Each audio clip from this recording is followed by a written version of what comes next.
After grid-based games, we are going to talk about the platform genre. We can consider two approaches when we want to create action or platform games. We can give maximum control to the player, make the gameplay reactive. Or we can go for a heavier feel, give the controls a certain latency. In other words, we can make something more like Super Meat Boy or more like Dark Souls.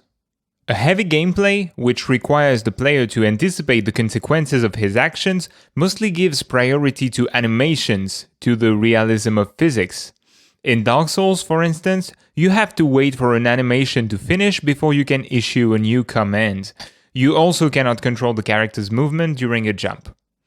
To get a responsive gameplay, it's the other way around. You need the player's input to cancel animations. Those can be cut at any time depending on the player's input. Both approaches are completely valid and depend on the type of game you want to create. But in this video, we are going to focus on reactive gameplay. Friction and gravity have to be high if you want your character control to feel tight. That is to say, the character shouldn't slide too much when you release a direction key. He also has to fall quickly during a jump. As far as friction is concerned, you have some margin between infinite frictions, as in Mega Man X, and some inertia, as in Yoshi's Island or Super Meat Boy. You shouldn't go heavy-handed on it though, so a change in the character's course direction happens fast. There's often infinite friction in action or fighting games. Take Mega Man and ActRaiser for example. In both cases, you always move at the maximum character speed. That's very important in a game where you need to be able to turn around to hit an enemy spawning behind you. Gravity is essential to give weight to the character, just like friction.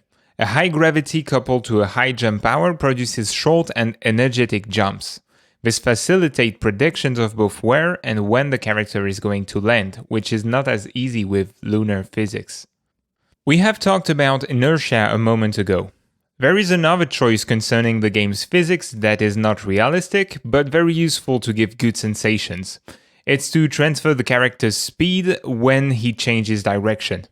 It's kind of the case in Mega Man, for example. The character doesn't move too fast, but he always moves at his maximum speed, even when you change direction and even when you change direction mid-air.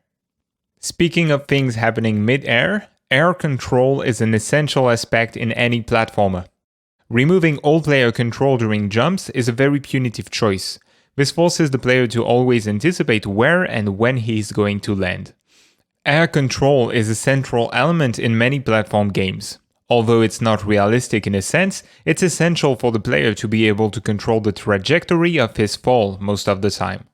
In ActRaiser, you can control the character's speed during a jump, but you can't change its direction until it touches the ground. This limits player mobility. Depending on the game, the player can sometimes fully control the character in air like he would on the ground. That's the case in Mega Man, and that's one of the reasons why its fighting mechanics are so satisfying. Yet, most of the time, platform games feature a different inertia in the air and on the ground. In Yoshi's Island, changing direction mid-air stops the character's forward movement. In Mario, Super Meat Boy and many others, horizontal movement in the air is simply slower than on the ground. There is still a lot to say as far as the subtleties of platform game controls are concerned, especially with the ability to control jump duration, wall jumps and character stickiness, but also with player input. But all of those topics will be covered another time. In the meantime, if you like the video, you can hit the like button, become a subscriber to support the channel, or share it with your friends. I want to thank you all for watching. Be creative, have fun. Until next time.